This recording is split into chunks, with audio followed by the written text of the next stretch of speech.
The Honourable Minister of Education. Thank you, Mr. Chair. The following boards have more than 2% enrollment decline. That's Cape Breton, Victoria, South Shore, Strait, and Tri-County. And I don't have the other information she was asking for. How much money would they have gained without that decline in student or enrollment decline? But we can get that information for you and table it. Thank you. The Honourable Member for Bedford, Birch Cove. Thank you, Mr. Chairman. I'm just wondering, is HRM funding per student so low because the municipality contributes supplementary funding to us?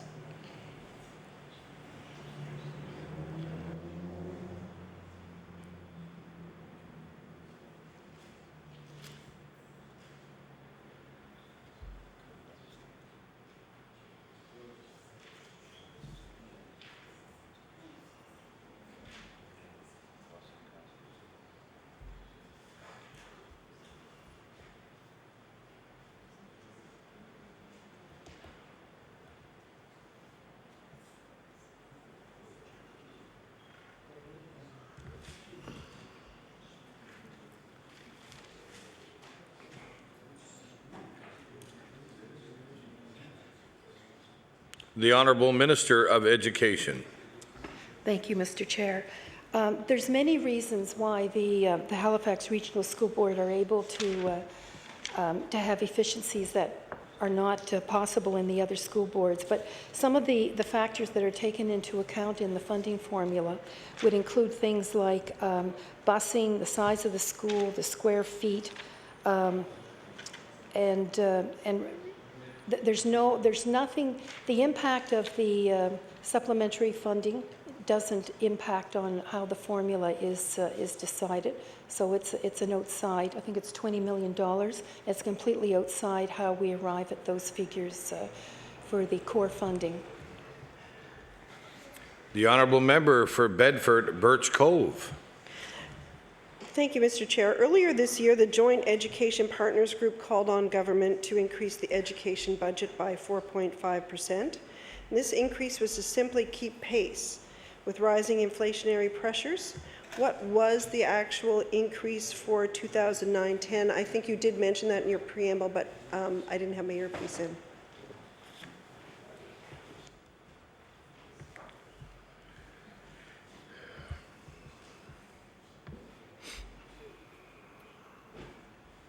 The Honourable Minister of Education. Thank you, Mr. Chair. The boards received an actual increase this year of 2.84%. We weren't able to meet their recommendation because of the fiscal times that we're in. Thank you. The Honourable Member for Bedford, Birch Cove. In 2008, there was a 4.9% increase over 2007. Now, you're saying it's our particular times that we're in that is not allowing the same increase to keep pace with inflation. But again, I will suggest to you that in fact there is money available because we've made an advance payment to universities. Will the government commit to ensuring its education budget keeps pace with inflation over its mandate?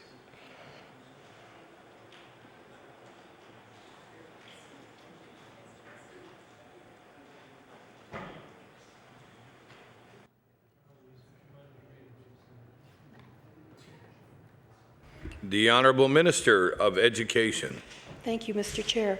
Well, I know the honourable member recognizes that I cannot make a commitment at this time, but I think you have to understand that certainly around the cabinet table there is a lot of interest and priority in meeting the education needs of children and youth in this province, because we recognize that with the graying of Nova Scotians and the declining birth rate, that we have fewer and fewer children and youth under the age of 25. So we have strong motivation to ensure that they're the healthiest, best educated, most supported, and well-trained generation that we've ever had.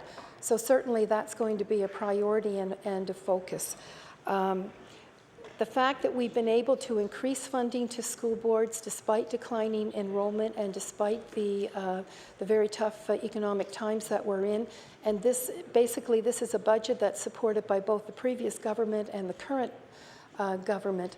I think both governments, former and current, have done well by children and students in this province. Thank you. The honourable member for Bedford Birch Cove. Thank you, Mr. Chair. The students in the Halifax Regional School Board are funded proportionally less than the students in other school boards across this province. Understanding that there are additional cost pressures in other boards due to distance, declining enrollments, will the department consider how to provide additional funding to HRSB while ensuring other boards' funding is not decreased?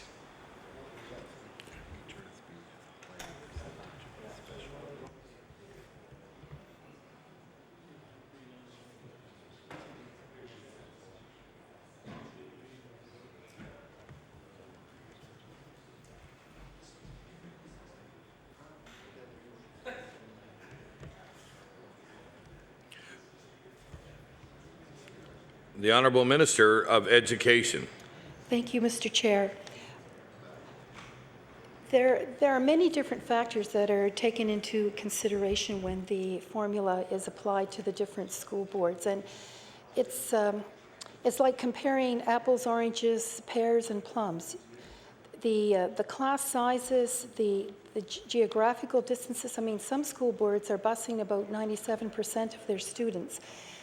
It's impossible to compare them across those factors, and that's why the HOG formula was developed a number of years ago to try to be fair to all the boards, whether they were having declining enrollment or that their enrollment was fairly stable.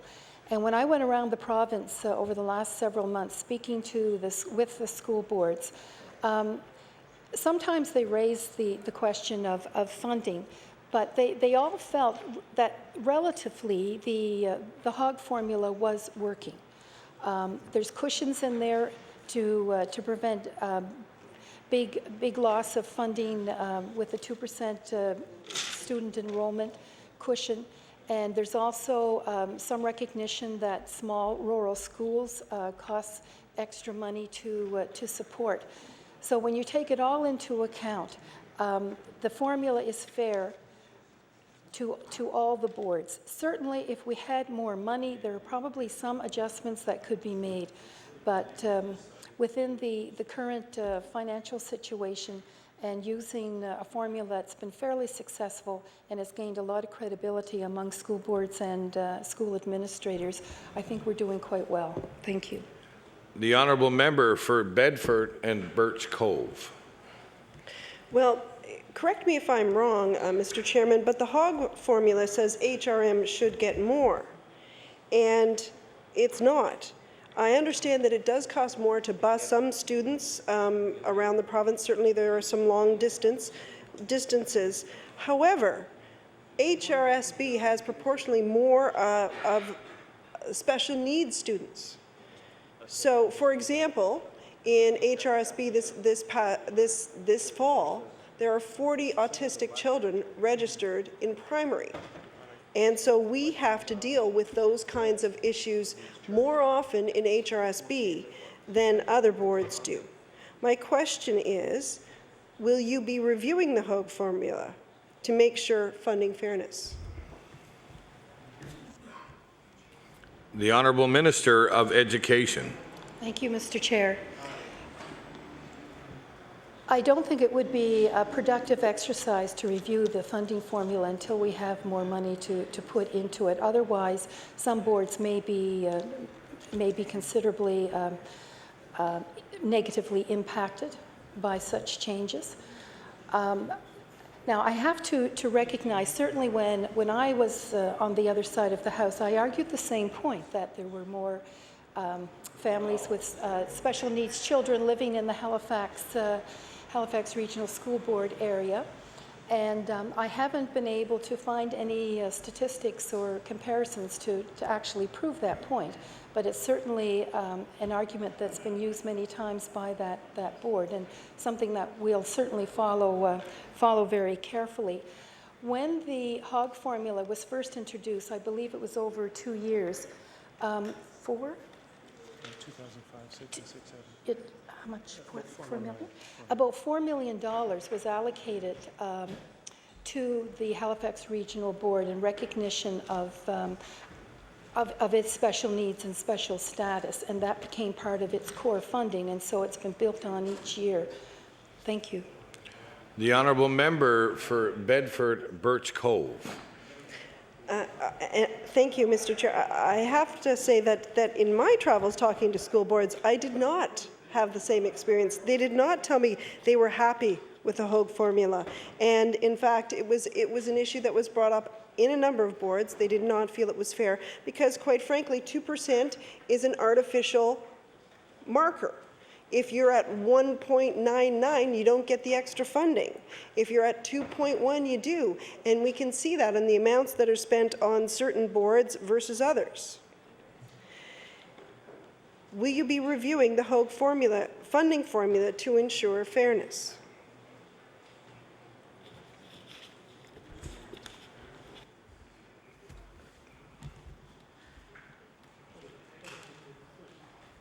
The Honourable Minister of Education. Thank you, Mr. Chair. I think no matter what formula was chosen, it's only natural that boards would look to see where they benefit and where they feel that they're not benefiting. And I think for the most part, certainly from the discussions I had with school board officials and school board members around the province, they feel that this formula is working. And as I earlier explained, when there's more money and we can make adjustments, there may be some improvements that we can make. But the core structure of the formula seems to recognize the unique needs and priorities of each region of this province. And my government would be very reluctant to do anything to interfere with that. Thank you. The honourable member for Bedford Birch Cove. Thank you, Mr. Chairman. I'd like to move on now to school capital construction. Is the NDP government committing to all of the projects announced by the previous government last spring?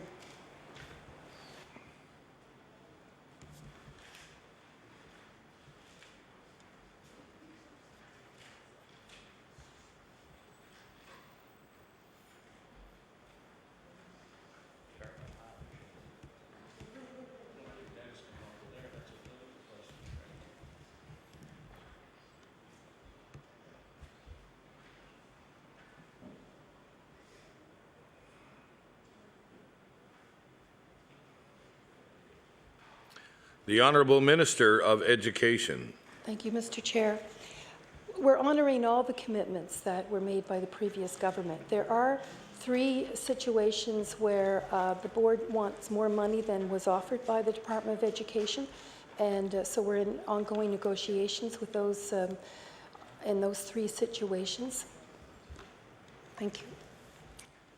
The Honourable Member for Bedford Birch Cove. So thank you, Mr. Chair. When you say yes, or sort of yes, that you're going to commit the same amount or more as was announced in the spring by the previous government, is that correct?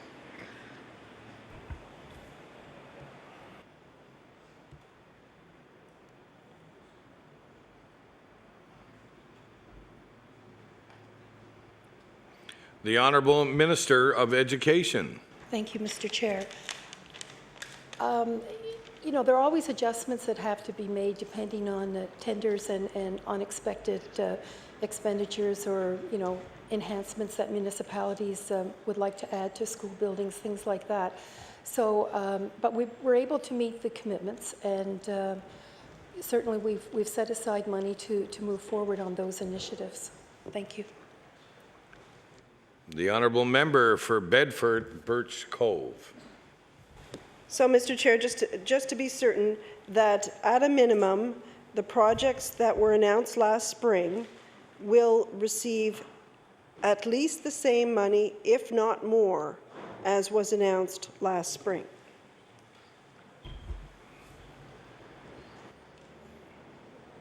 The Honourable Minister of Education. Well, it's difficult to say because sometimes the tenders come in lower than we had anticipated, but generally, that's going to be the rule of operating. Thank you. The Honourable Member for Bedford Birch Cove. Thank you, Mr. Chair. I have to say that the minister has had a completely different experience than I have when dealing with tenders or building projects or anything like that. My next question is, will those projects be completed in the same timeframes as announced by the previous government?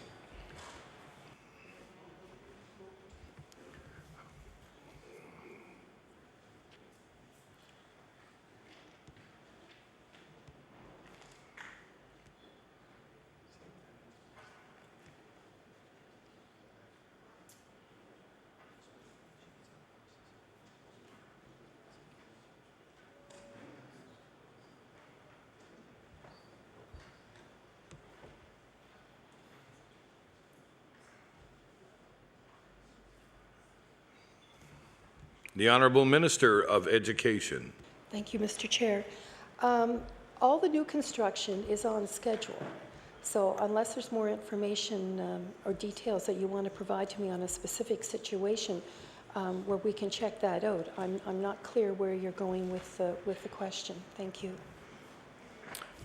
The Honourable Member for Bedford Birch Cove. Well, Mr. Chair, for example, my understanding is that that there has been no decision on the Lunenburg school, whether it's now going to be a P to 12 as opposed to a P to 9.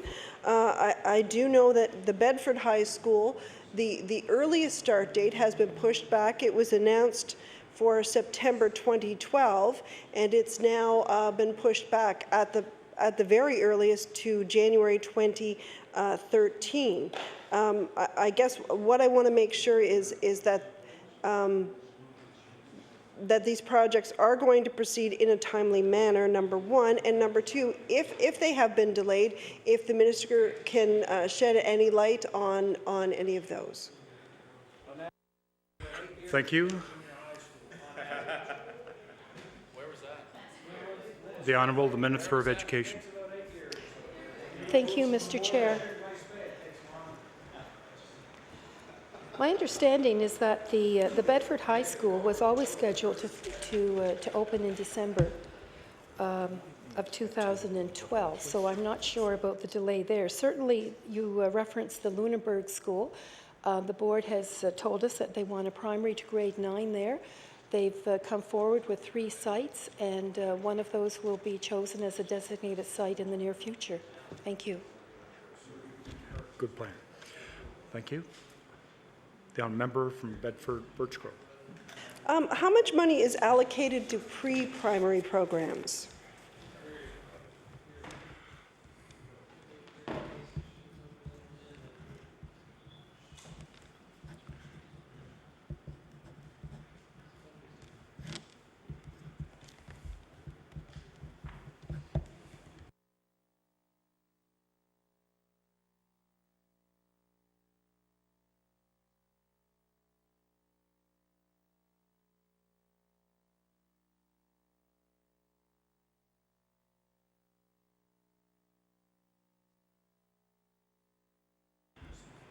The Honourable, the Minister of Education. Thank you, Mr. Chair. The honourable member may remember that when the school entry age changed from October to December that year, that the former government cancelled the pre-primary program in order to provide focus and resources and staffing for the larger cohort that would be going through that at that time. It's my understanding that the Francophone School Board does have several pre-primary programs that are funded out of federal money. And we also have 4+ programs being piloted at 4 schools in 4 for school boards. I don't have the figures for those. If you're interested, it's something that we could gather and table. Thank you. Thank you. The honourable member from Bedford Birch Cove. Bearing in mind that Dr. Mustard's study investing in the early years, closing the gap between what we know and what we do, tells us for every dollar that we invest in early learning, there is a $6 to $7 return. Is there any plan at this time to take those 4 programs at the 4 schools and augment them elsewhere, add to them throughout the province? Thank you. The Honourable the Minister of Education. Thank you, Mr. Chair.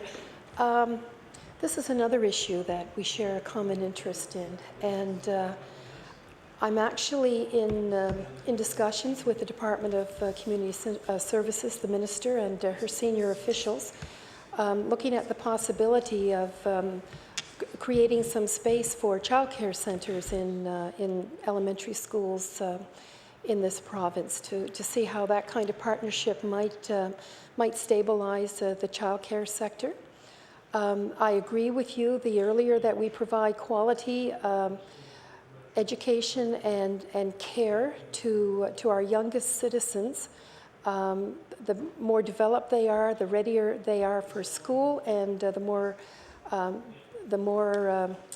enjoyment they get out of the academic process. So it's something that my government is very interested in.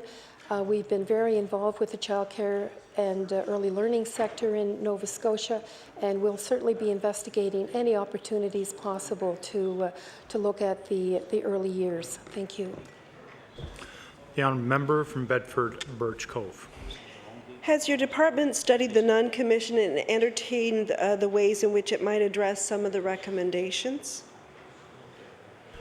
The Honourable the Minister of Education. Thank you, Mr. Chair. Yes, and that's exactly the impetus for the Schools Plus movement in Nova Scotia, and we're cooperating with the Departments of Community Services, Health Promotion and Protection, and Justice to create these pilot projects where we're trying to provide interagency support and services to high-risk students and their families, and also to do it within the supportive environment of the school. This is something we hope to expand and in the near future, because it seems to be a model that's working very well. Thank you. The honourable member from Bedford Birch Cove. The Nunn Commission recommendation number 31 indicated the Department of Education should ensure that there is additional training for teachers and administrators on best practices in assisting students with attention deficit and other disorders, along with adequate funding for assessment and early intervention of students with these disorders in Nova Scotia schools. Does your government support this recommendation, and what is your government doing to implement this recommendation?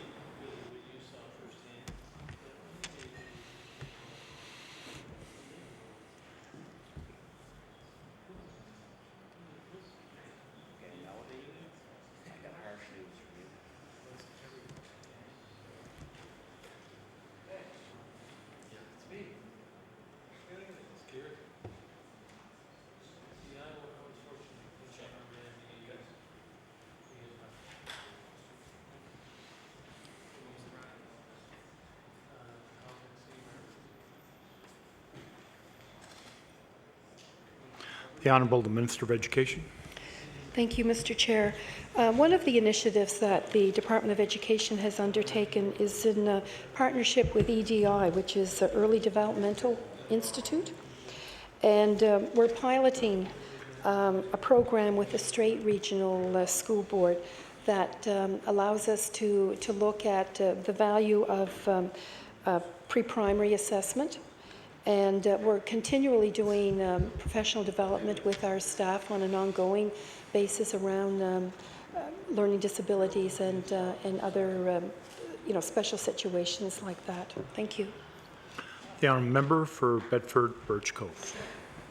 Thank you, Mr. Chair. Could you possibly tell me how much money the government has, in fact, earmarked to do this kind of investigation? Because It seems to me that this is a good thing to do before children go into school, obviously.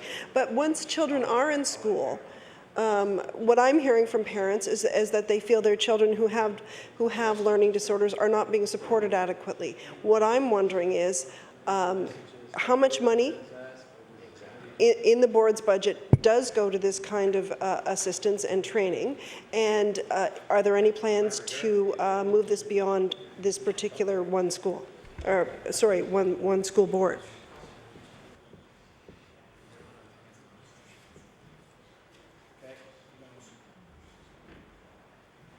The Honourable the Minister of Education. Thank you, Mr. Chair.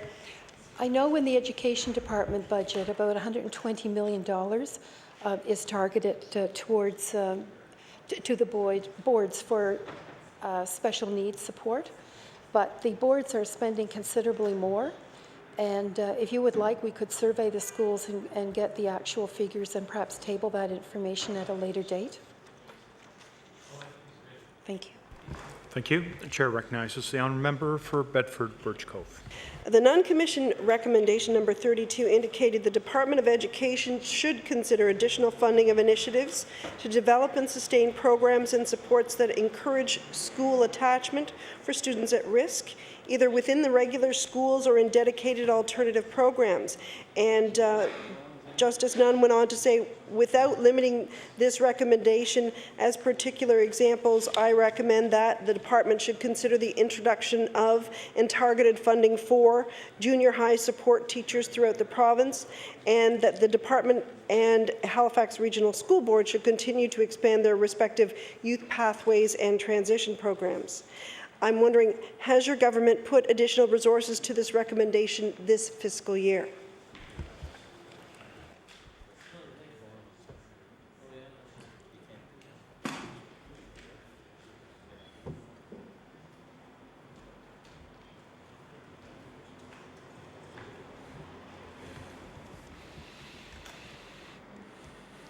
The Honourable the Minister of Education.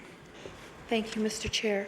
In response to the honourable member's question, specific to those two initiatives, we've held our own. We have not been able to put much additional money in this budget into those programs. But I would like to remind you that we are involved with other initiatives, including options and opportunities and cooperative placements and community mentorships, and many other avenues whereby we can either bring in community members or allow students to work alongside employers in the community.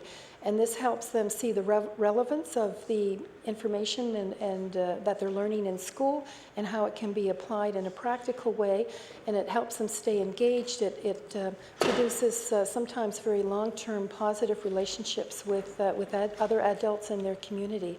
So a combination of those things is helping to focus more attention and support for youth at risk. Thank you. Thank you.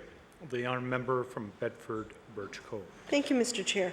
Sort of back to recommendation number 32, when we discussed that there was $120 million targeted for special needs support, and that boards, in fact, do spend more than that. This $120 million, was that an increase from last year, or was that the same as last year?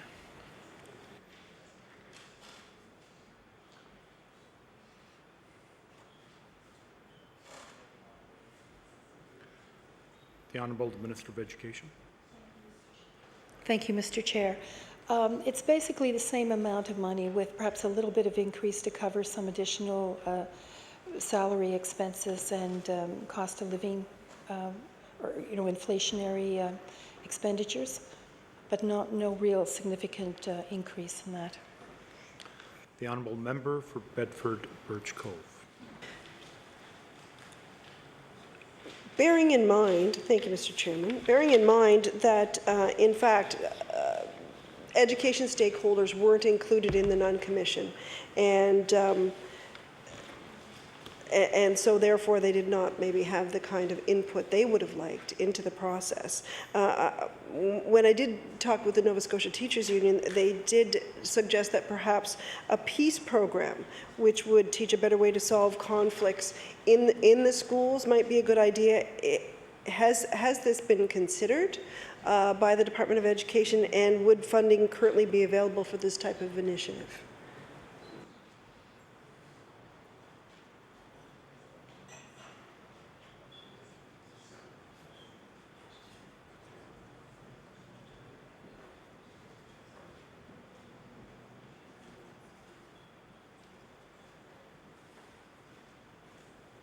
The Honourable the Minister of Education.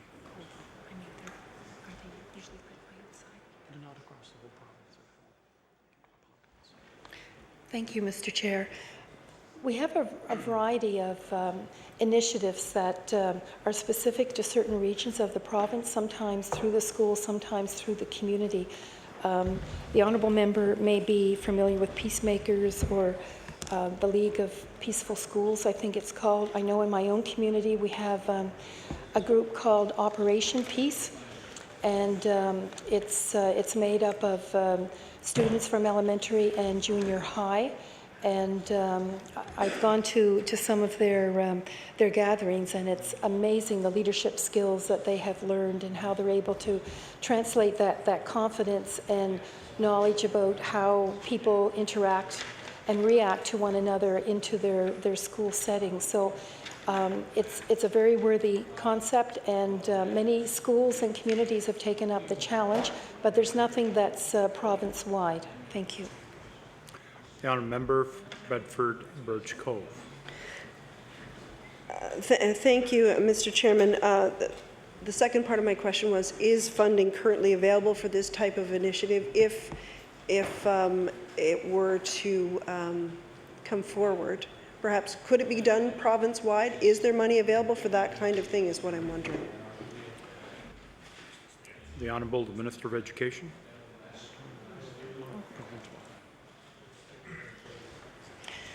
I think at this stage we might entertain a proposal from a school board to do a pilot, but I don't anticipate that we'll have funding available for a province-wide initiative over the next couple of years at least. Thank you.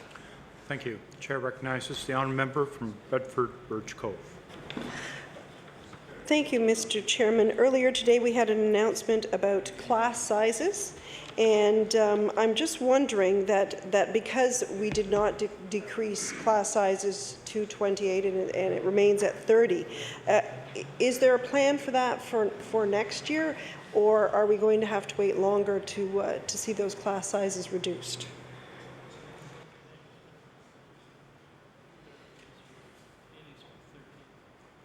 The Honourable the Minister of Education. Thank you, Mr. Chair. As honourable member can appreciate, that was a commitment of the former government. I'm reviewing international and national research on the determinants of learning and looking at best practices elsewhere in Canada and around the world. It appears that the quality of teacher instruction seems to be the highest in terms of relevance or directly related to improving student learning outcomes.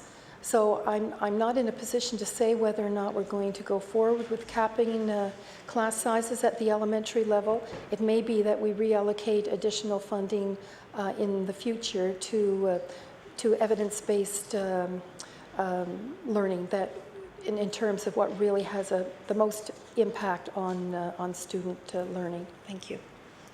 The Honourable Member from Bedford Birch Cove. Thank you, Mr. Chair. We're all in favour of evidence-based learning. Now I'd like to move on to early language literacy assessment. We've seen that the listening tasks assessments have stayed approximately the same over the past 2 years. A few school boards did in fact see some marginal improvements, but about 80% of students are meeting expectations. I'm wondering what your government is doing to help the approximately 20% of students who aren't meeting expectations.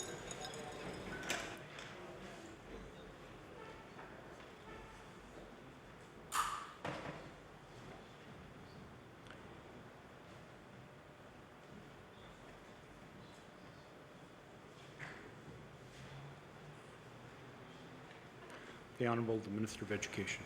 Thank you, Mr. Chair.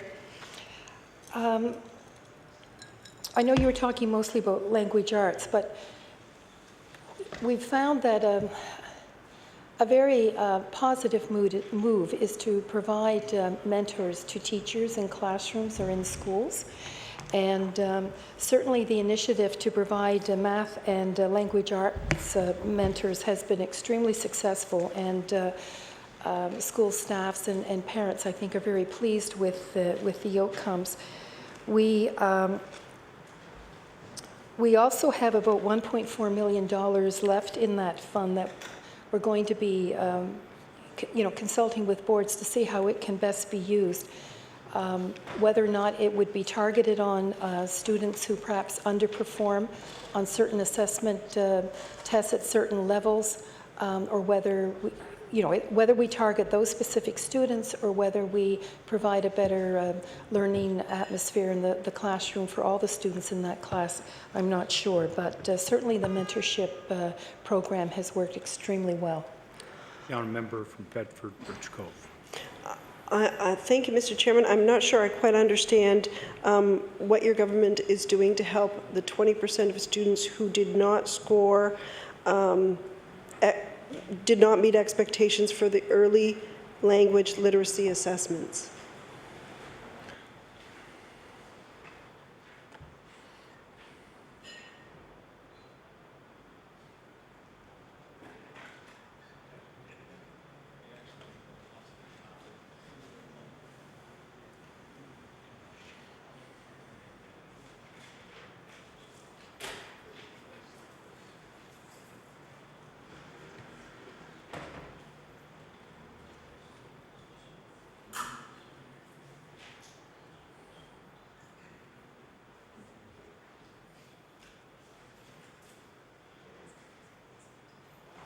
The Honourable the Minister of Education.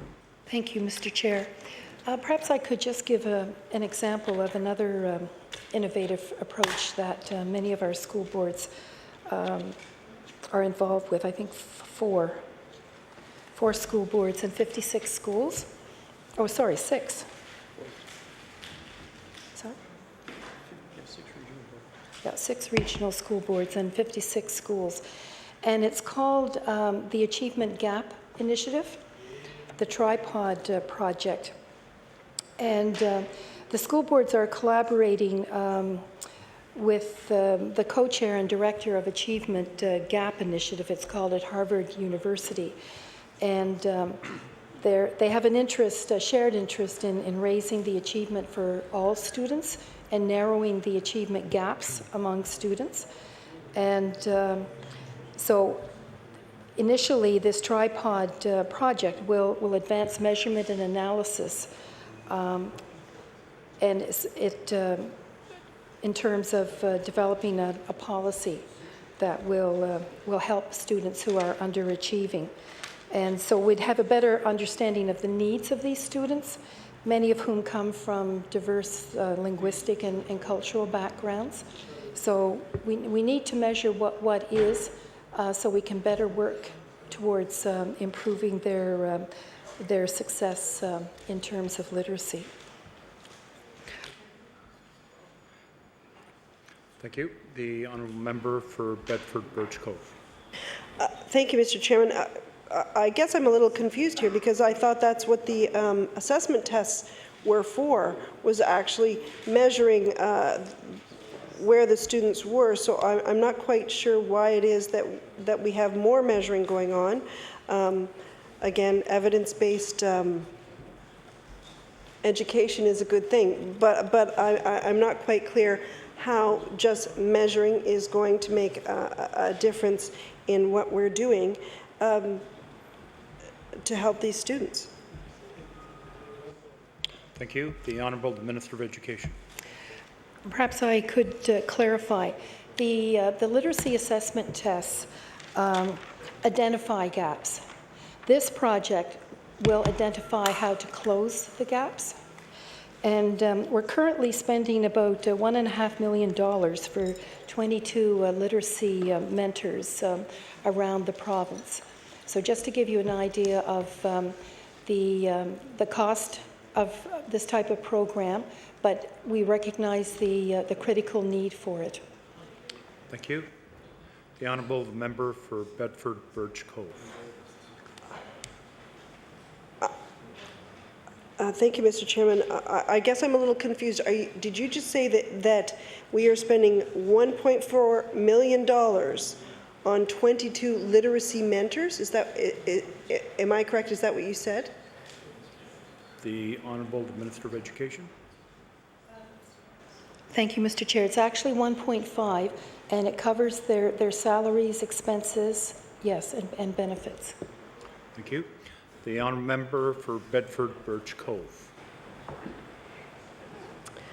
In terms of other literacy assessments, such as the narrative writing task that students have to perform, we did see quite an improvement, a substantial improvement last year, a 23% over last year. Now, when I hear about sort of a massive jump like that, I ask myself, what did we do differently? Why did we see such a big jump? You know, how did we improve that much? I'm just wondering what we did there, and could we apply that elsewhere?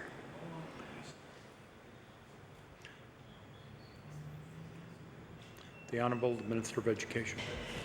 Thank you, Mr. Chair. I think it's a combination of factors. We're certainly seeing the impact of the literacy mentors working with teachers around the province. We've been putting additional resources into schools in the classroom, and I think, there was also a program where we followed underachieving students at certain assessment grade levels, and tried to provide extra resources for those students. So, and we've learned, I mean, that's the whole point of doing the assessments, is that it provides guidance to the schools and to the department in terms of any changes in curriculum or methodology that needs to happen in order to achieve better results and have a more positive outcome for students. So I think it's indicative of the fact that what we're doing works. Thank you. Thank you. The honourable member from Bedford Birch Cove. Thank you, Mr. Chair. When I hear about a massive change like that over 1 year, that makes me wonder if in fact, that what we're doing is in fact teaching to the test, and not so much that our performance is changing, because it's a huge jump. And when I hear that, it just makes me wonder, are there resources allocated to determine the effectiveness of student assessments? Thank you. The Honourable Minister of Education. Thank you, Mr. Chair. I'm not sure what the honourable member is suggesting. The assessments that are done are just that. They're assessments. They're not tests. And they're, for the most part, they're marked centrally, not by the classroom teachers. And, you know, they've been found to be very sound measurements of evaluation. And so I'm not sure, are you suggesting the methodology is problematic, or I'm not sure where you're going with this, but I can't, it's just that they are an assessment, they're a snapshot in time of where students are, and they're used to, as one of a number of tools to evaluate our curriculum, our teaching, and you know, it's a way to improve on what we're doing in terms of the learning experience for young people. It's not meant to be a reflection on any individual child or teacher or class or school. It's just one of a number of tools that are used to make improvements. Thank you. Thank you. The honourable member has approximately 4.5 minutes left. The honourable member for Bedford Birch Cove. Thank you for clarifying for that for me. I guess what I'm really asking is that because we don't know exactly what it is that made the 23% improvement, I guess I'm just looking for clarification. What is it that we did differently there at that particular grade level is it the kind of thing that can be transferred into other grades? Is it the kind of thing that, if it's an innovative program, can it be used in other ways so that we can increase our scores in those as well? Thank you. The Honourable Minister of Education. Thank you, Mr. Chair. I appreciate the honourable member's interest in this, and I'm not sure I have anything more to offer, but what I could suggest is perhaps getting more information on that issue for her, or arrange a meeting between the honourable member and one of my staff, and you can ask those questions and hopefully get a better answer than you're getting from me today. Thank you. Thank you. The Honourable Member from Bedford Birch Cove.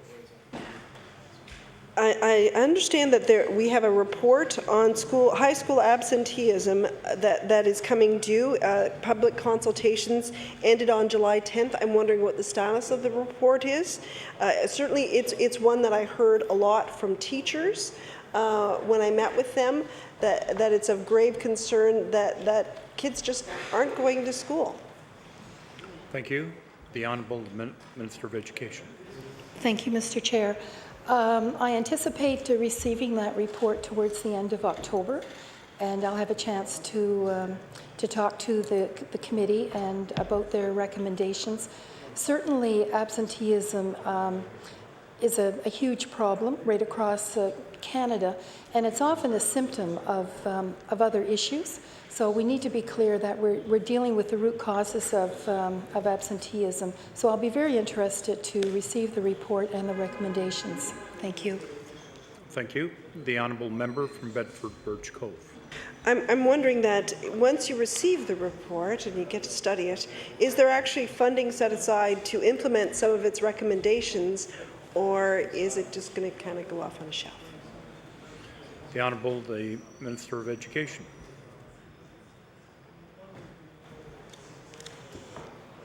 Thank you, Mr. Chair. I anticipate talking to a number of different groups once I receive the recommendations. There's no money in this budget, but certainly I can't anticipate what the recommendations are, or whether they have any impact in terms of budget either. It may be there are some issues that we can start to work on together that haven't got cost implications. But certainly if there are, those are things that we'll be considering for next spring's budget. Thank you. Thank you. The Honourable Member from Bedford Birch Cove. I'm wondering if the Department of Education has set aside any additional funding for boards to hire more EPAs. The Honourable the Minister of Education.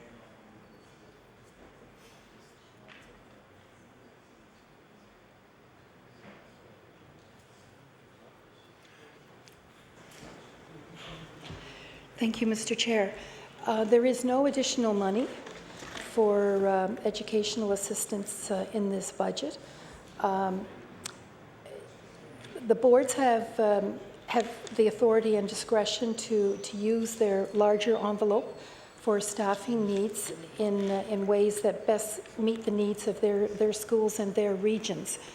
And every year, the Department of Education provides sort of an analysis or a breakdown of staffing ratios, and some of the boards, I think, realize that they're overstaffed in terms of EAs compared to other boards, and others have maintained an average closer to, a generally accepted provincial average. So I think some of the boards, with money being as tight as it is, are readjusting some of their staffing requirements.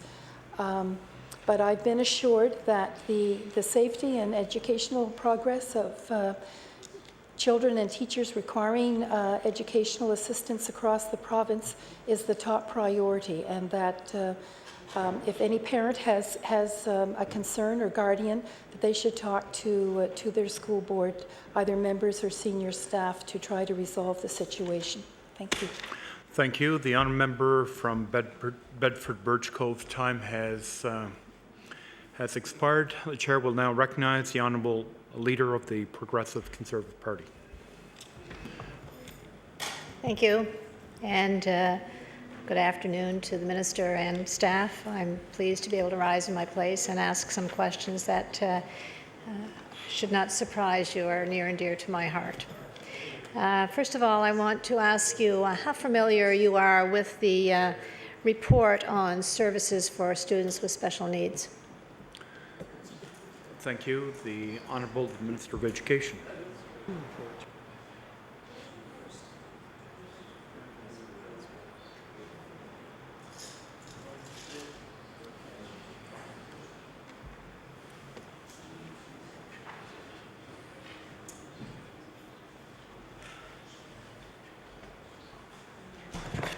The Honourable.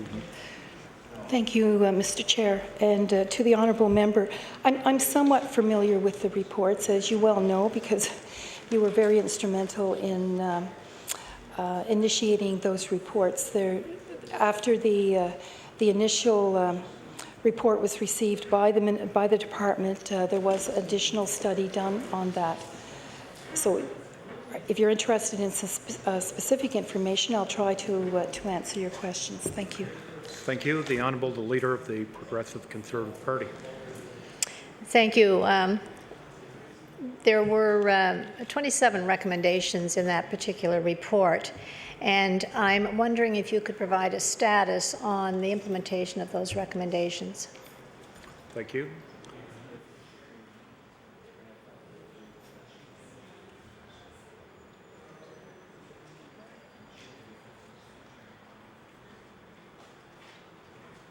The Honourable, the Minister of Education. Yes, perhaps I could suggest that I'll have someone prepare a status update on those recommendations and table it before the House. Thank you. The Honourable, the Leader of the Progressive Conservative Party. Thank you, Mr. Chair. The general theme throughout all of those recommendations was that there was a need to enhance the services and supports that we were providing for special needs students in our schools. My question, I would be glad to receive a status report on all of those, but if I can be specific and ask you, when you were doing your introduction, you did talk about some specific areas within the public school funding that had been shown a decrease. Can you be more specific with that, please? The Honourable, the Minister of Education.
The Honourable, the Minister of Education. Thank you, Mr. Chair. Appreciate your patience. This part of the budget is exactly as it was in the May budget. And the reference I made to reductions included the 1.4 million for the literacy improvement program and 924,000 for the special education pilot project. Now, we retained a million in that budget to complete the projects that were already underway, but we're delaying or deferring starting up any more pilots. Was that the information you were looking for, Honourable Member? Thank you. The chair recognizes the Honourable, the Leader of the Progressive Conservative Party. Thank you, Mr. Chair. Those were two. I thought I heard you say there were 4 areas. So if you could give me all 4. I know one of them was technology-related expenses, but I believe you mentioned 4 areas. Thank you. The Honourable, the Minister of Education. Okay. Thank you. The additional ones were cutting the learning resources budget in half, which stays it's the same in the May budget as it is now.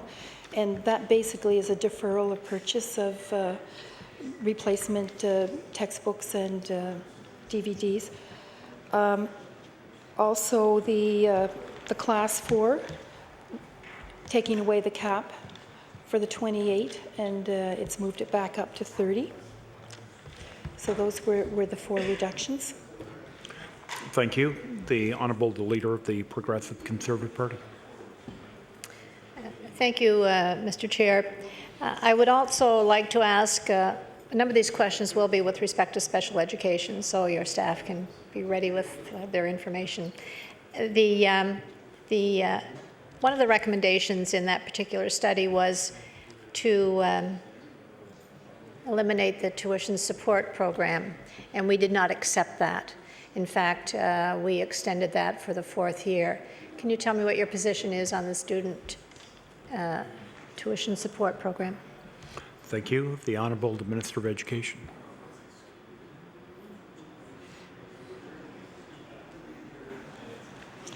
Thank you, Mr. Chair. I have received the report.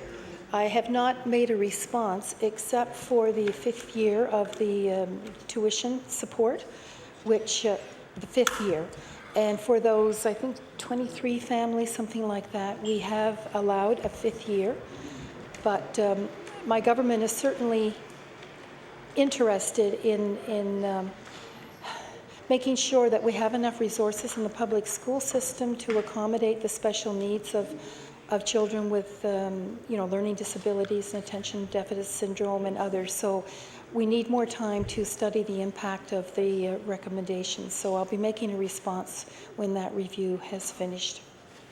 Thank you. The Honourable, the Leader of the Progressive Conservative Party. Thank you, Mr. Chair. I think you're referring to the review of the tuition support program. Initially, we were talking about the review of services for special needs students. One of the recommendations in that was the tuition support program. Are you referring to the latter, that when you receive that report, you will respond? Thank you. The Minister of Education. Mr. Chair, yes, I'm referring to the latter report. Thank you. Thank you. The Honourable, the Leader of the Progressive Conservative Party. Thank you. If we can continue, though, to talk about special needs students and tuition support, you indicated that there would be support for the 5th year. I believe you said 20-some families. Can you give me the cost of that 5th year, please? Thank you. The Honourable, the Minister of Education.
The Honourable, the Minister of Education. Thank you, Mr. Chair. I don't have the exact figure, but at a cost of about $6,600, and I believe there were 23 students, but I don't have the final figures on which families decided to have their children continue in that program. But I'm thinking if you multiplied 6,600 by 23, you would have roughly the amount of money set aside to cover the 5th year of tuition support. But we can get you the actual figures, and I will table that information. The Honourable, the Leader of the Progressive Conservative Party. Thank you, Mr. Chair. I would be very interested in that number because I would like to balance that against the $924,000 that was cut from special education, in particular the programs, the special ed programs that were canceled. So I would be very interested to know what the savings might have been and what the cost to students might have been to make the cut and put that money into a 5th year. Can you give me your thoughts on that? Thank you. The Honourable, the Minister of Education.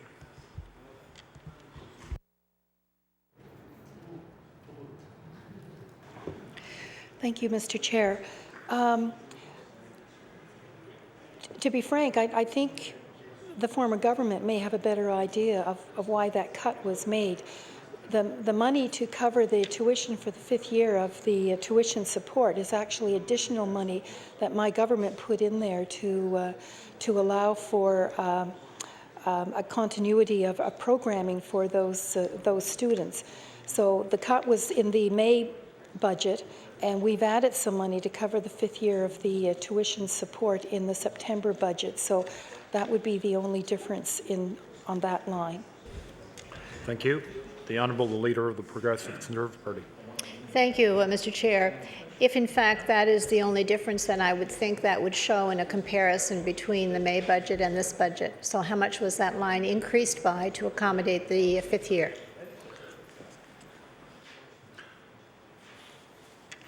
Thank you. The Honourable, the Minister of Education. It was reallocated from other budget lines in the department budget, so we took the money from other places in order to accommodate the 5th year of the tuition support. Thank you. The Honourable, the Leader of the Progressive Conservative Party. Then my question would be what lines were reduced in order to allow that allocation for the 5th year? Thank you. The Honourable, the Minister of Education.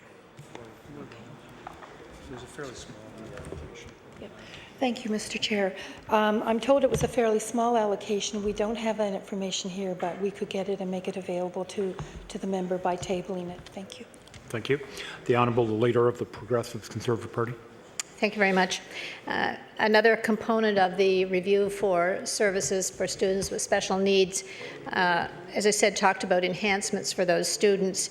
And I'm wondering what the department's position is. I know I've heard you say that no additional money went to boards for educational assistance, but I'm wondering what the request is from boards for additional money because of the circumstances that they are faced with. Thank you.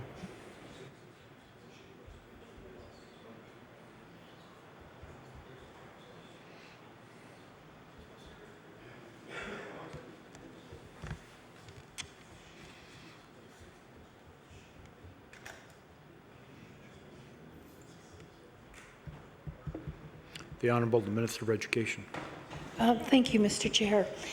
The boards were given their allocations last spring in order for them to meet some of their staffing notice deadlines. And at that time, I understand that there was no concern expressed by the boards.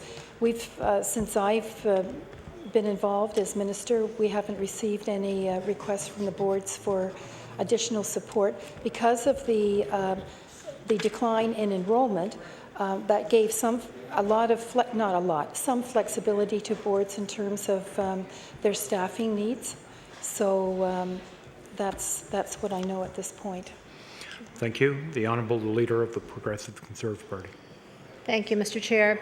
I believe there were some significant concerns in boards, and I would use the Chignecto Central Board as an example, where the local paper in the Amherst Daily News, I believe it was, quoted someone from your government saying that our any cuts to educational assistance would affect our most vulnerable. That would be our students. And at that point, they were looking at a reduction of between 30 and 66 EA positions. Your comments on that? The Honourable the Minister of Education. Thank you, Mr. Chair. I think as early as last spring, the board knew, because of their negotiations in terms of increasing contracted hours with the teacher assistants, that they would have to accommodate fewer TAs within their allocated budget. And as it turns out, in 2008-09, they had 381 full-time equivalent teacher assistants at 5 hours per day at that board and they funded them from their special education budget for a total of 1,905 hours.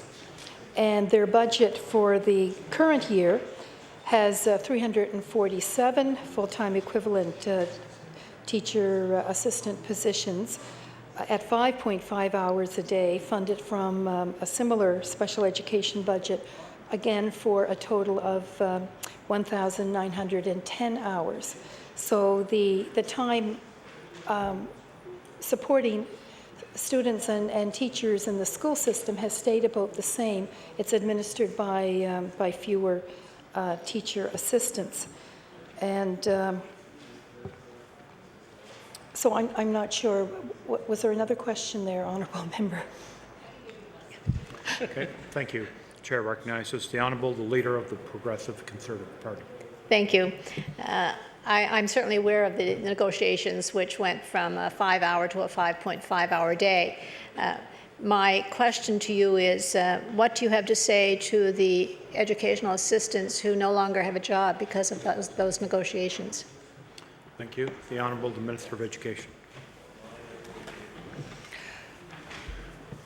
I understand the impact of some of the board's decisions on those individuals. Some of them got in touch with me personally to tell me their story. I'm not, as Minister of Education, in a position to micromanage the school boards. And while I understand that they felt some financial pressures caused by the economic situation we're in and the fact that we couldn't increase the school board budgets as significantly as either your government might wish or my government might wish, certainly the school board had plenty of notice in terms of the envelope of funding that they would have to work within. And these positions are contracted part-time positions, 10 months of the year. And so it's not uncommon.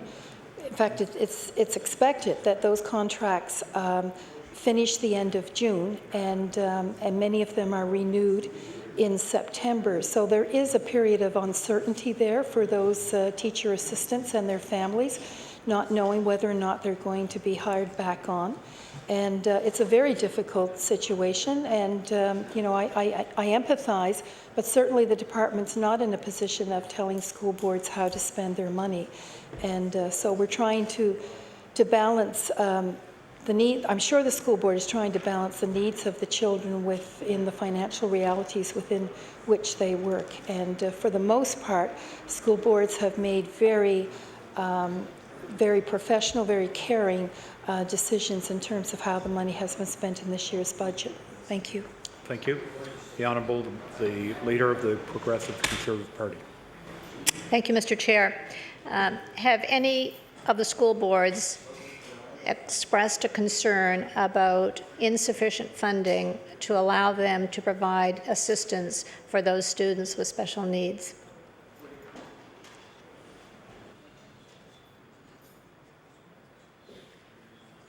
The Honourable the Minister of Education. I'm trying to recollect from my tour of the province and visits to all the school boards. Certainly, interest in improving programs and services for special needs students came up, but I don't remember specifically being asked about teacher assistants specifically in terms of inadequate funding from the provincial government.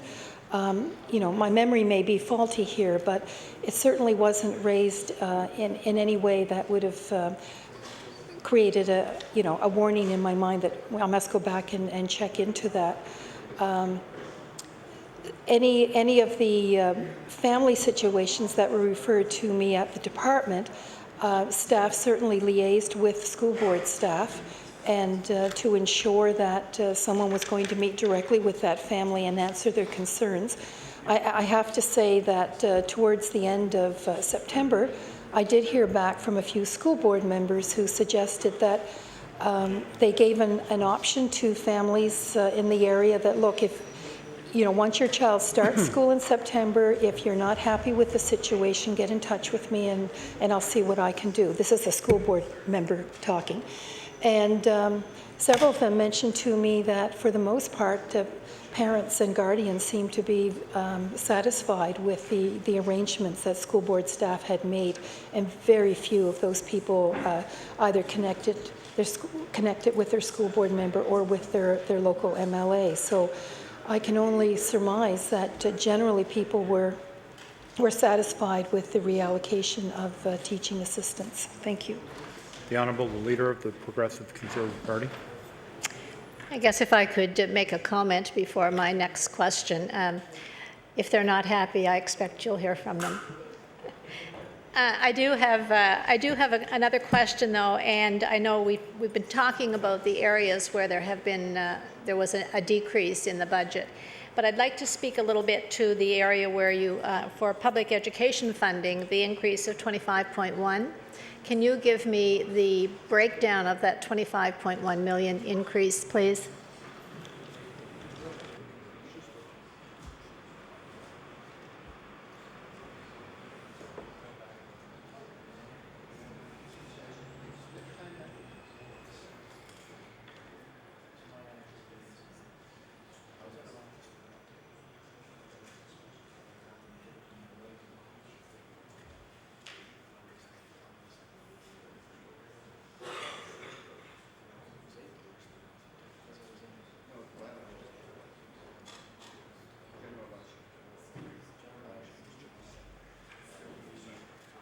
The Honourable, the Minister of Education. Thank you, Mr. Chair. I can get you a more detailed breakdown, but generally that additional money covered salaries, pension benefits, transportation. For example, some of the boards had renewal of busing contracts with higher leases and charges. So generally it's just the usual operating costs of a school board, but we can certainly get a breakdown of that in a more formal way and table it. Thank you. Thank you. The Honourable, the Leader of the Progressive Conservative Party. Thank you. I would really be interested in that breakdown because I think initially you said it was salaries, pensions, and transportation costs, but were the transportation costs also related to salaries and benefits for the drivers, or were they other non-salary related costs for transportation?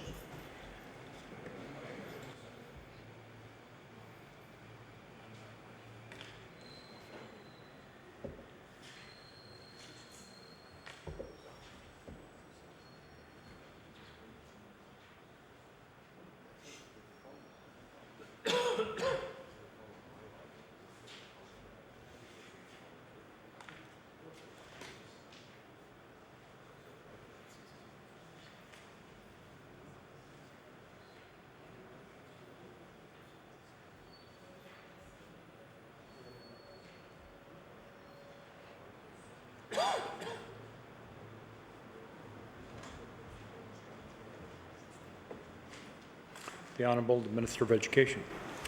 Thank you, Mr. Chair.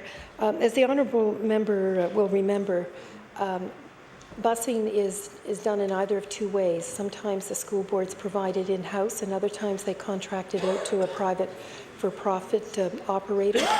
And certainly the additional money that went into transportation would have covered any salary increases and benefits within the school board provided transportation. But that would have been built into a higher contract for the private operators. So not all of them came due at the same time, obviously, but this would just cover the ones that would have impacted on the school board budgets. Thank you. The Honourable, the Leader of the Progressive Conservative Party. Thank you. So I'm hearing that the 25.1, and I know you're going to give me more detail, but I'm not hearing anything now except salary and benefits and contracts related to employees. Is there anything else that's contributed to that 25.1 million increase? The Honourable, the Minister of Education. Thank you, Mr. Chair. It would have covered also a program increases to international baccalaureate programming and also to the O2 programming. As I mentioned during my introductory speech, both of those programs received a significant infusion of new funding. Thank you. The Honourable, the Leader of the Progressive Conservative Party. Thank you, Mr. Chair. Could you be specific and tell me how many more schools are offering IB and how many more students are involved in IB than were last year?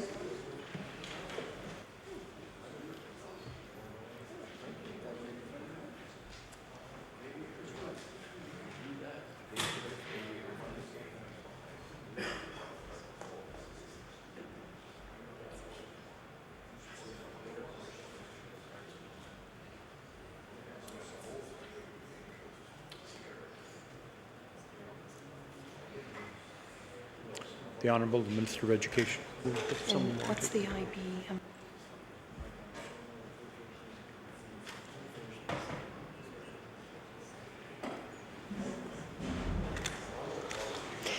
Thank you, Mr. Chair. We still have the 13 schools delivering IB in the province, so there's no additional. Pardon me? If I Could may the Minister repeat that. We still have the 13 schools delivering IB in the province, no additional new schools this fall. And their funding increase went up by $340,000. So I believe last year they received 1.27 million. And we're estimating or projecting that probably more than 800 students will be registered in IB this year.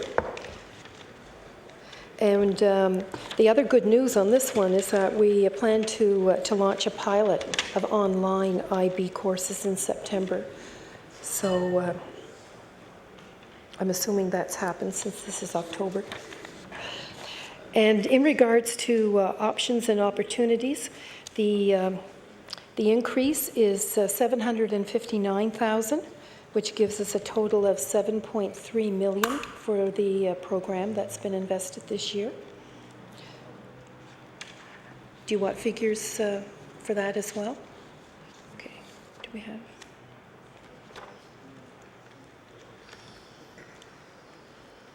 Do we have the figures? Numbers of students.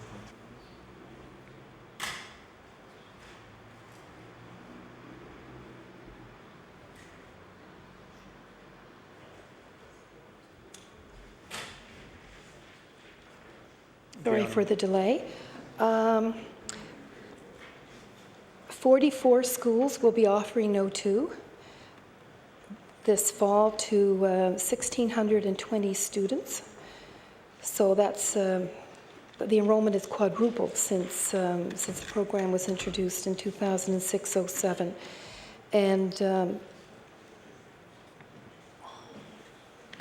as you're aware, last year funding was provided for 10 additional schools to grade 10 students.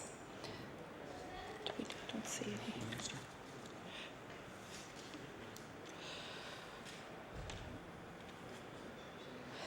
So the additional funding is going to allow an expansion of the grade 10 O2 program to grade 11 in 9 schools, and there'll also be an expansion from grade 11 to grade 12 in 7 schools. So that gives us our total, all told, including the base, the original schools in the program, to 44 schools in this school year. Thank you. Thank you. The Honourable, the Leader of the Progressive Conservative Party. Thank you. I'd like to go back to the IB program just for a minute. And I think I understood you to say that there were no new schools, but the number of students involved in the IB program had increased. Can you give me the number of students involved last year? I think you told me 800 students this year. How many students were involved in IB last year? The Honourable, the Minister of Education.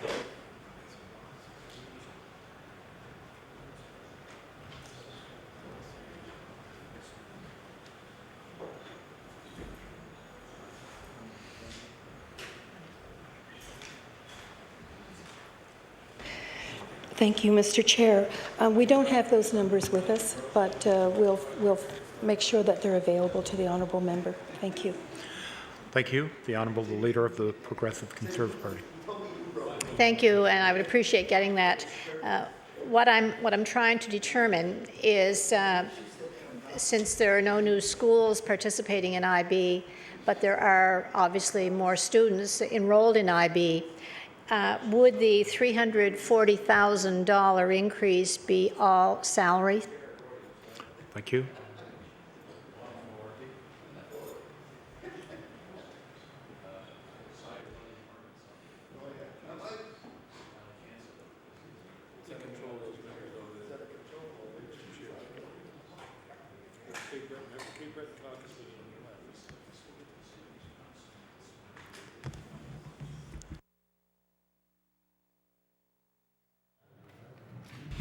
The Honourable, the Minister of Education.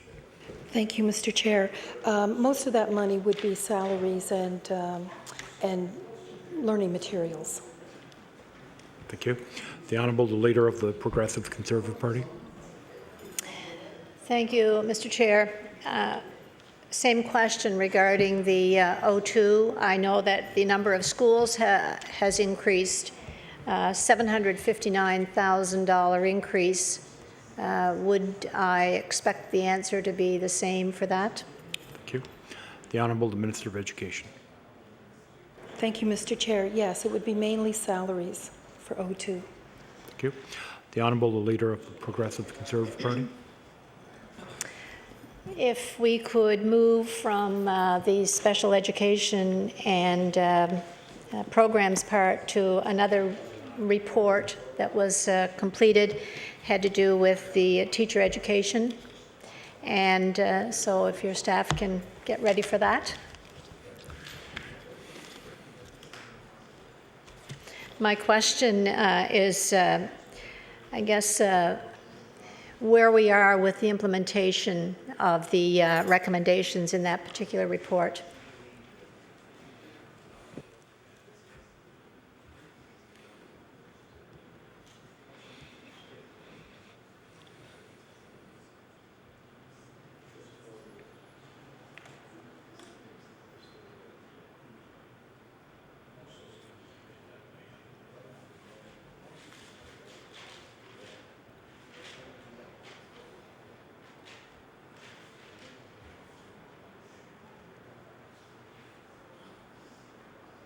The Honourable, the Minister of Education.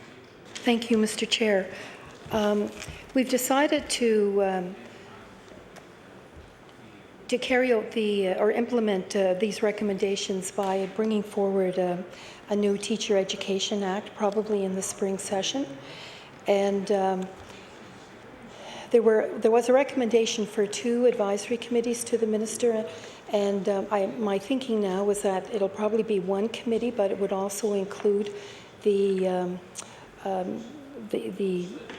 group that would want to do work on the practicum side of teacher education in terms of making sure it's as effective as possible.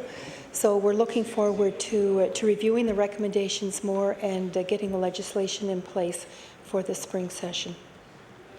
The Honourable Leader of the Progressive Conservative Party. Thank you, Mr. Chair. I'm aware of some of the recommendations having been implemented. I'm wondering what will happen to the recommendations, the implementation of those recommendations, and how that will align with a new Teacher Education Act.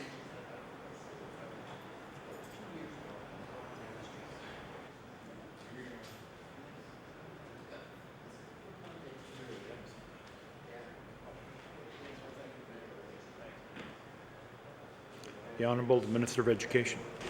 Thank you, Mr. Chair. I anticipate that the Act will reflect a number of the recommendations that the former government as well had agreed that they would move forward on and implement. So this is a way to provide a structure and a process for us to formalize those. Thank you. The Honourable the Leader of the Progressive Conservative Party. Thank you, Mr. Chair. Does that mean that there will be no further implementation of those recommendations until the Act has been prepared? Thank you. The Honourable the Minister of Education.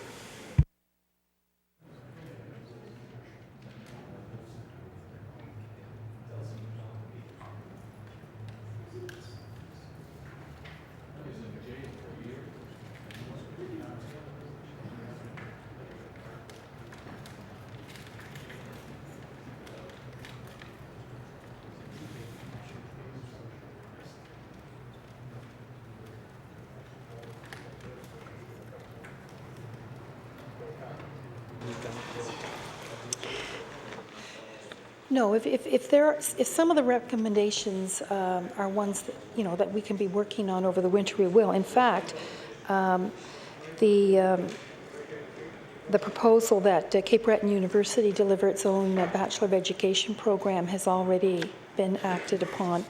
And you might be interested to know that we anticipate the legislation will include things like the requirement that Nova Scotian universities obtain ministerial approval in order to introduce a BED, either directly or through articulated agreements with other universities, and also that universities wishing to offer those BED programs meet certain requirements. And it would also cover things like the terms and conditions on program scope and content approved by the Maritime Provinces Higher Education Commission, and the allocation of seats based on labour market supply and demand. So some of those more general areas would be the ones covered under the legislation. Thank you. The Honourable Minister of the Progressive Conservative Party, the Honourable Leader. Thank you, Mr. Chair. I'm a bit concerned about the last comment that the Act may address the enrollment corridors. There were some specific recommendations about the corridors, and in fact, recommendation number 2. Has that recommendation been fully implemented? And well, I'll save my second question till later.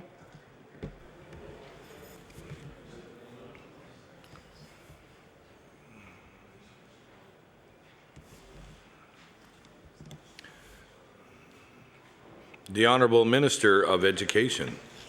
Thank you, Mr. Chair.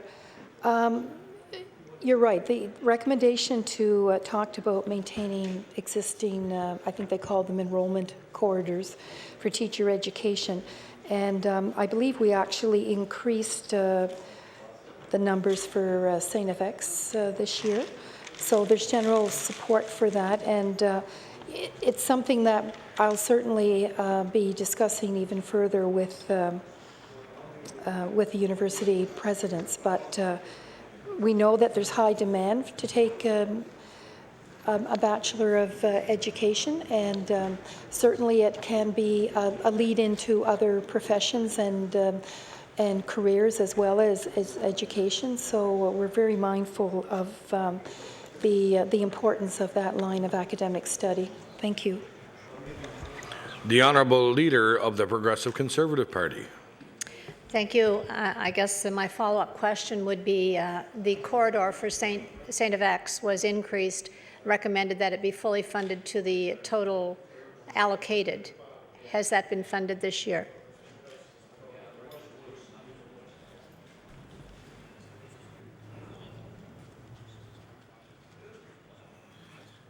The Honourable Minister of Education. Thank you, Mr. Chair. I'll confirm this figure, but I believe that it was fully funded to the agreed 115 placements. So we can double check on that. The Honourable Leader of the Progressive Conservative Party.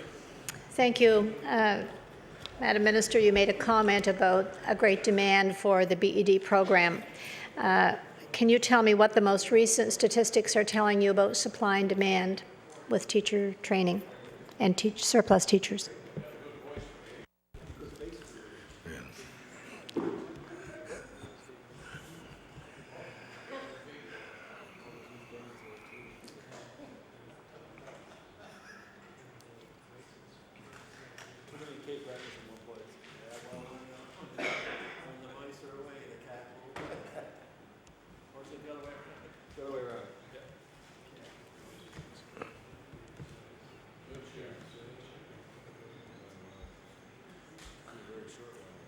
The Honourable Minister of Education. Thank you, Mr. Chair. I'm not clear on whether the honourable member is asking about if everyone who wants to get into education can, or if she's asking more specifically how it relates to supply and demand within the school system. Certainly the supply meets our current needs as a school system, although she would be well aware that we do have some shortages in math and physics.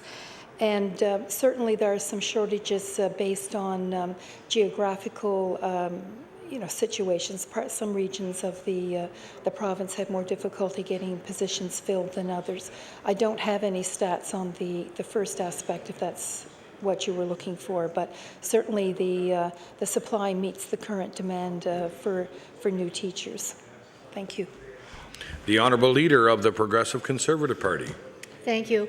My reference to supply and demand was the importance of the statistics that are available regarding supply and demand being very much a decision-making factor when we look at the corridors and when we look at the number of students who are received in a BED program. So I guess my question was, what are the current supply and demand statistics? 2007, I believe, was the last set of statistics that I was reviewing. And I know what those were saying. What are they saying now about supply and demand for teachers in Nova Scotia?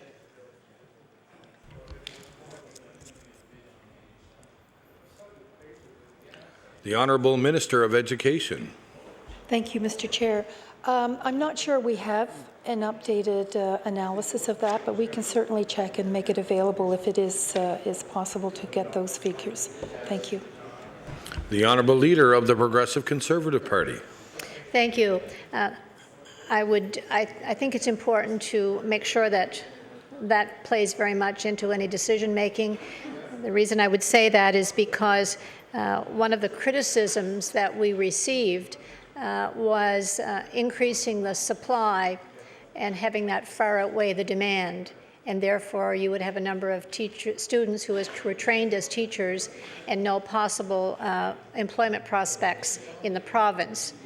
In fact, I think the number of students that had graduated from BED programs over the last number of years had increased significantly from about 600 or 700 to over 1,000. So my concern is that we have students who believe they will be employable in this province, take their BED program and incur significant costs and have no opportunities. So I guess that's my focus, is how much is that information playing into any of the implementation and or the details of the new proposed act.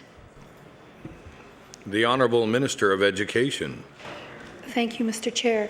I certainly appreciate the perspective that the honourable member is adding to this issue, and it's something I will check into, but I guess I'm living proof that having a BEd can be a foundation or sort of universal education that leads to many other fields beyond education. So yeah, we'll check into that. You raise an interesting perspective, and it's something I'd appreciate getting more information on. So I will check into that, and thank you. The Honourable Leader of the Progressive Conservative Party. Thank you, Mr. Chair. Still continuing with teacher education and teacher training, where are we with the program with the University of Maine?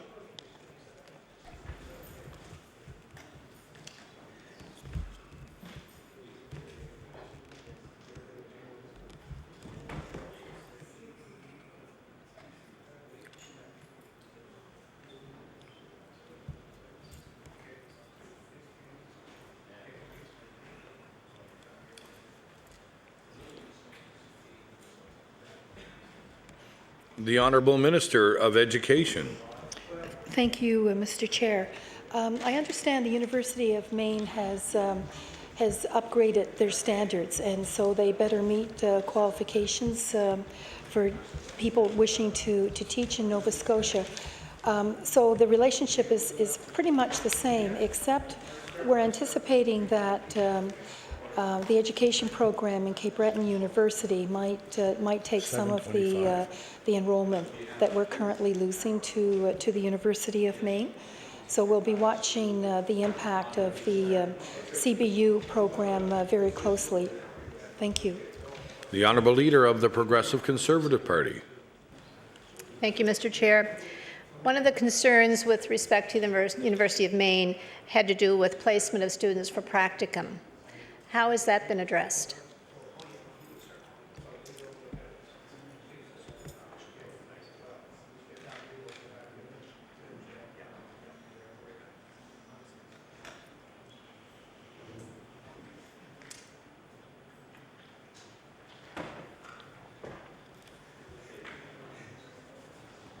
The Honourable Minister of Education. Thank you, Mr. Chair.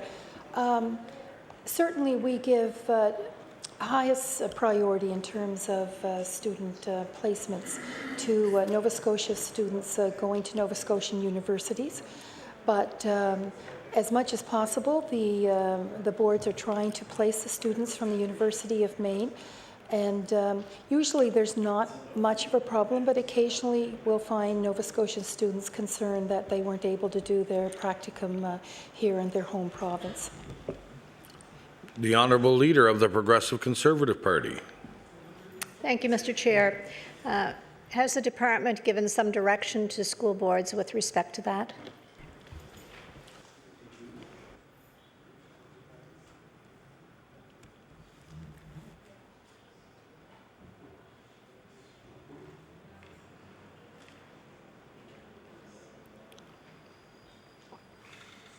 The Honourable Minister of Education.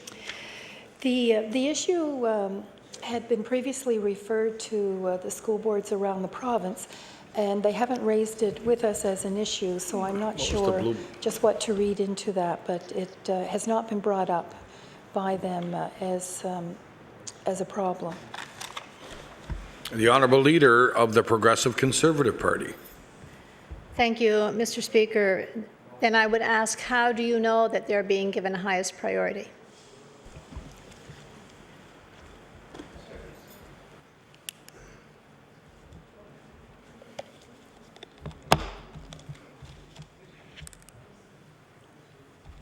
The Honourable Minister of Education. Thank you, Mr. Chair. I'm only going by the experience that as minister, and senior officials in my department tell me that we haven't had any concerns or complaints expressed by Nova Scotia students regarding not being able to get a practicum experience in their home province, whether they're doing it through our Nova Scotia education programs or through the University of Maine. So if the school boards haven't raised it as an issue with us and the students haven't raised it as an issue, it's not been high our priority list. Certainly, if you have information to the contrary, I'd appreciate receiving that. We'll take some action. Thank you. The Honourable Leader of the Progressive Conservative Party. Thank you. Well, it certainly was an issue at the time that the review was done because it was identified as in one of the recommendations. So it was an issue then, and I guess my question is, what have we done as a department, what have you done as a department to make sure that, as you say, they're given highest priority, but we don't know what direction has been given. So I'm still not comfortable that that recommendation has been fully addressed. The Honourable Minister of Education. Thank you, Mr. Chair. All I can respectfully say is that it actually was a recommendation in terms of being a response from the honourable member when she was Minister of Education, that it be referred to the school boards. If any issue that's brought to my attention or brought to the attention of my senior staff, we will act upon, but it has not been raised as a priority concern by students or school boards to this date. But certainly now that it's been raised, I have no problem, don't mind checking into it to see the status of that. Thank you. The Honourable Leader of the Progressive Conservative Party. Thank you, Mr. Chair. The recommendations to which I refer are not my recommendations nor mine when I was minister. They're recommendations from the panel that did the review, and they would have certainly, as part of that, had some consultation with students and with teachers and with boards, and from those consultations, they identified that as an issue, and thus it became a recommendation. So it's not my recommendation or any former minister's recommendation.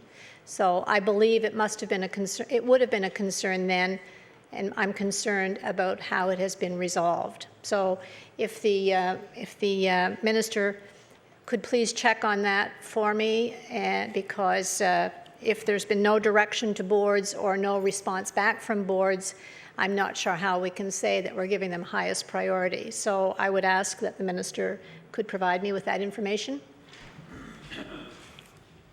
The Honourable Minister of Education. I would be pleased to, and when I refer to highest priority, those were the practicums being done by the students taking education programs in the province, and then secondly, the boards would have been asked to accommodate the students going through education at the University of Maine. But I take the honourable member's point, and will certainly check into that. Thank you. The Honourable Leader of the Progressive Conservative Party. Another part of the recommendations, and it was information that was shared and an implementation that would not be costly in dollars, but was obviously something that was requested, and it had to do with induction programs that boards could offer for new teachers. Can you explain or share with me what some boards are doing as part of their induction programs for new students, new teachers?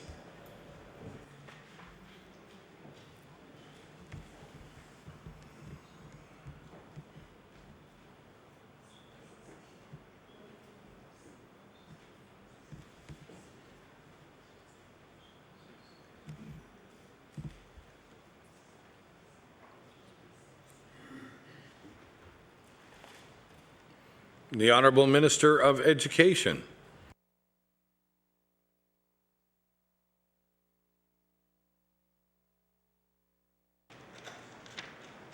Thank you, Mr. Chair.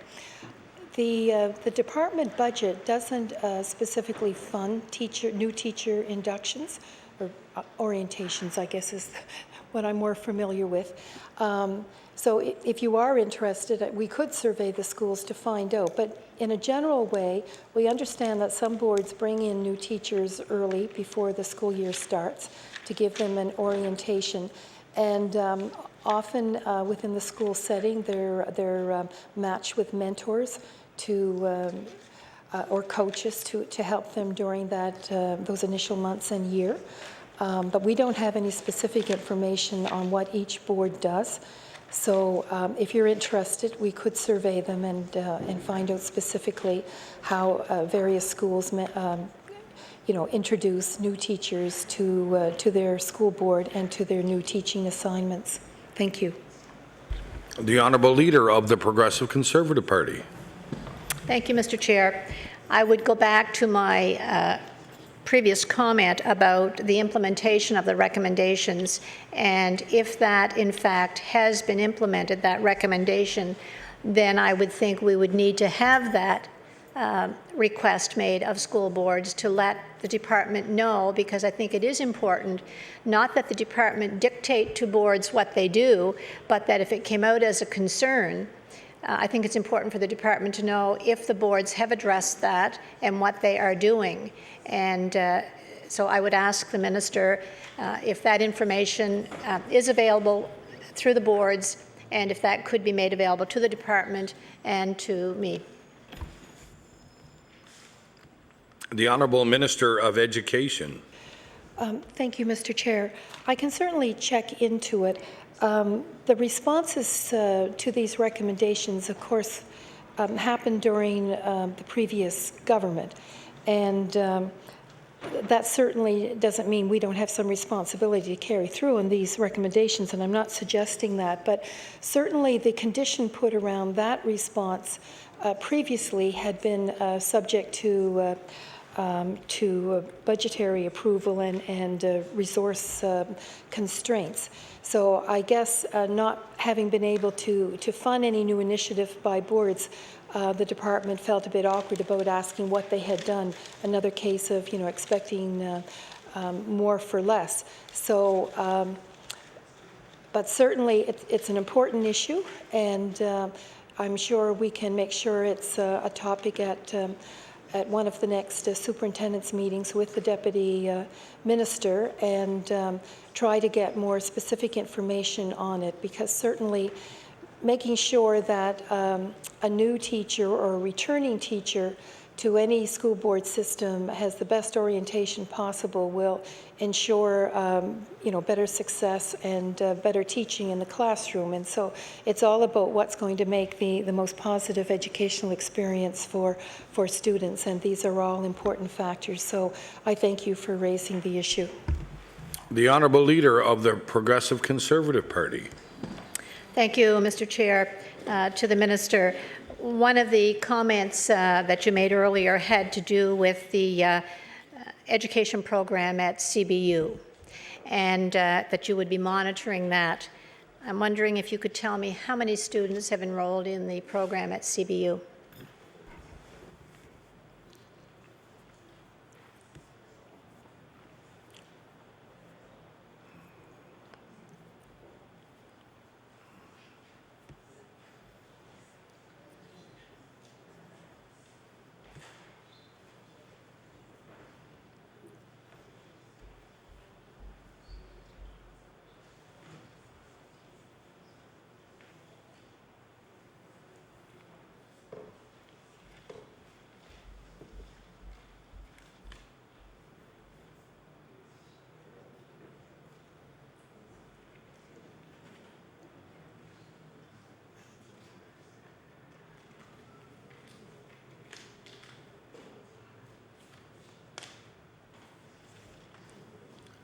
The Honourable Minister of Education. Thank you, Mr. Chair. It's my understanding that there are 60 students enrolled in the program, and 42 of them have been identified as meeting the condition that those students be in the areas of labour market shortages in terms of teaching specialties. It's been approved by the Maritime Higher Education Commission, and it seems to be working well. I mean, obviously we're in the early days, but there's been significant interest from students, so 60 students have registered. Thank you. Hi, the time now has arrived and expired for the questioning of the Progressive Conservative Party. We will now go to the honourable member for Dartmouth East. Thank you, Mr. Chair, and I'll be sharing my time with the member for Bedford Birch Cove, if that pleases the Chair. I think the Minister of Education probably knows my very first question, so I'll ask it just for the record, but she can probably guess what it's going to be, is if she could just tell me what the plans are in terms of the delayed renovations at Prince Andrew High School.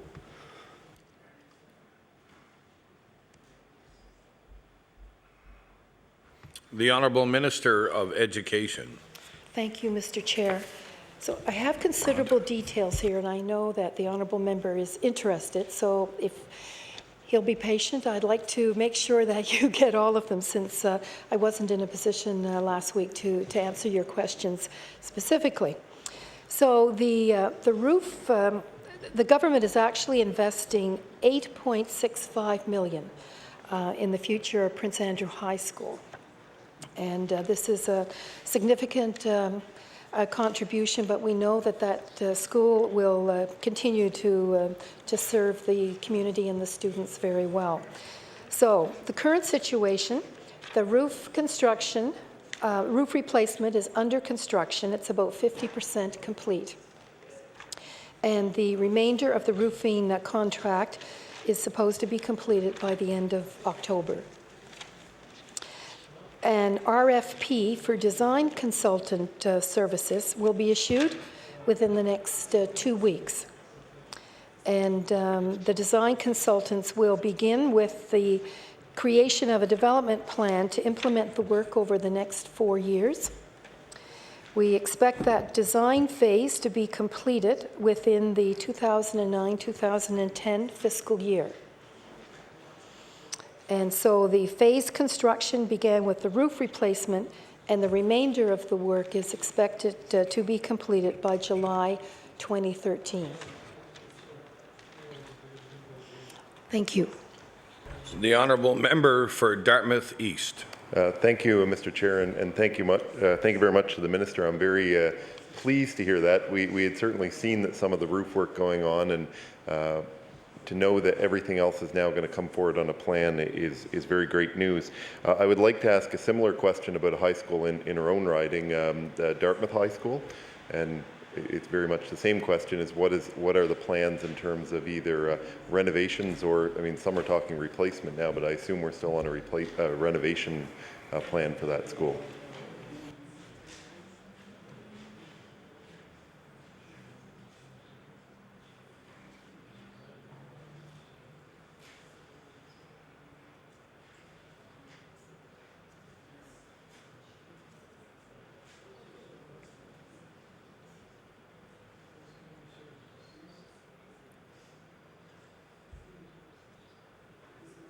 The Honourable Minister of Education. Thank you, Mr. Chair. Thank you for asking that question. As I indicated to the honourable member earlier in this session, both high schools are of extreme interest to me, but Dartmouth High is the school I graduated from, so I have a special connection with that facility. And I'm pleased to share the information that the committee that's going to help with the design work is currently being formed. And we have funding allocated for the next several years to ensure that the work is done by the end of 2013 as well. We've set aside 800,000 to get 1.3. Where are we? Oh, sorry. 815,000 this year. We've set aside 4 million for the next year and 4.036 million for 11-12 and 2.994 million in 2012-2013. So that's going to provide significant upgrading to that facility, and hopefully it will meet the needs and expectations of both the students and their families and the community of Dartmouth. Thank you. The honourable member for Dartmouth East. Thank you very much, Mr. Chair, and thank you to the Minister for that information, both for Prince Andrew and Dartmouth High. It's very exciting news, and I know the students and the families will be very excited to hear that, and the alumni. I want to move on to something else. The Minister referred to the caps being changed in the grade 4 level from, if I understand from the opening remarks, 28 to 30.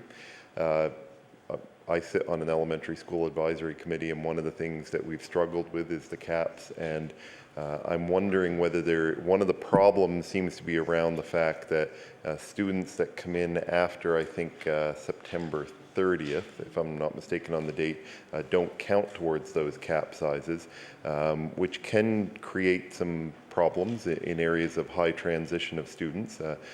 Those are usually specific schools, but I'm wondering whether the department is looking at anything or any plans to deal with that situation where you can sometimes actually end up with 30 kids in a class that's capped at, I think the lowest cap is 25 or 24, but I'm just wondering whether the department is looking at that issue that gets created in schools that have high transitions in the fall period. The Honourable Minister of Education. Thank you, Mr. Chair. Certainly the October 30th enrollment figures are helpful in allowing the boards to sort of level off their staffing changes. Boards, to some extent, actually, without the caps, have more flexibility in dealing with the unique challenges sometimes within a situation. You know, there may be, geographically, it may be difficult to move the boundary or whatever, or parents perhaps aren't receptive to having a split class. It gives them just a little more flexibility. Often, it's not the number of students in a class that provide challenges for the teacher. It's often the particular needs of the students. You know, it could be 17, 20, 25, 30 students. The dynamics within the class situation that create pressures. And so as I explained earlier, my government has not made a decision on whether or not to continue with capping elementary levels at grades 4, 5, and 6. We want to ensure that any new expenditures of public education money are spent in the wisest and most effective place possible. And I'll just repeat that we've been looking at national and international studies to see where our resources could be best used and have the most impact. And although in an ideal world, capping classroom sizes can have a small impact, it doesn't, scientifically, it doesn't seem to show the improvement that that huge expenditure of money would suggest. So we just want to review and make sure that we're spending the money, the public money, the taxpayers' money as carefully as possible, and to make sure that it's in the best interests of students all across Nova Scotia. So we'll certainly take a close look at that. Thank you. The Honourable Member for Dartmouth East. Thank you, Mr. Chair. Continuing with that theme, one of the dilemmas with, and I'm glad you're looking into capping, one of the dilemmas that I've witnessed myself with it is where schools will be allocated a certain number of teachers by their board and ultimately the Department of Education, but by the board as it comes down the pipe they'll be allocated a certain number of teachers based on the number of students in the school. And so when they divide that up and then have to achieve the capping ratios, they sometimes end up with a whole lot of split classes. And obviously every school is going to probably have a few of them, especially in urban areas, but sometimes they can be almost all split grades all the way through. I know Brookhouse had that problem until they luckily, actually, just recently, they managed to pick up a couple extra students. And the concern I have is your department, and I know this isn't the policy now, but is your department looking at a way that you might say, all right, if you don't cap cap the class and you say, we're going to allow 30 students, for example, in a grade 5 class or a grade 4 class, but that it's okay to just have maybe 18 kids in another class if that avoids having a split class. And instead of them, at the moment, what happens is they end up losing a teacher. They lose funding for a teacher in a lot of boards. And when, in fact, it would be better to keep the funding for the teacher and have a smaller class and a larger class to at least avoid some of those split grades. I'm just wondering if that's being looked at or reviewed. The Honourable Minister of Education. Thank you, Mr. Chair. No, I can't say that the issue of split classes is currently under review. A lot of those staffing decisions and decisions around split versus full classes are made obviously by the local school boards and the local school administrations. In some cases, actually, the school advisory councils have input and some discretionary power to actually go one over the cap if they feel it's in the best interests of the children in that school and from that neighbourhood. So I know the boards consult and use the best, consider all the factors very carefully before they go into any of those arrangements. And again, I just repeat that it's not the function of the Department of Education to micromanage or make some of those local decisions. We understand that sometimes changing the class dynamics or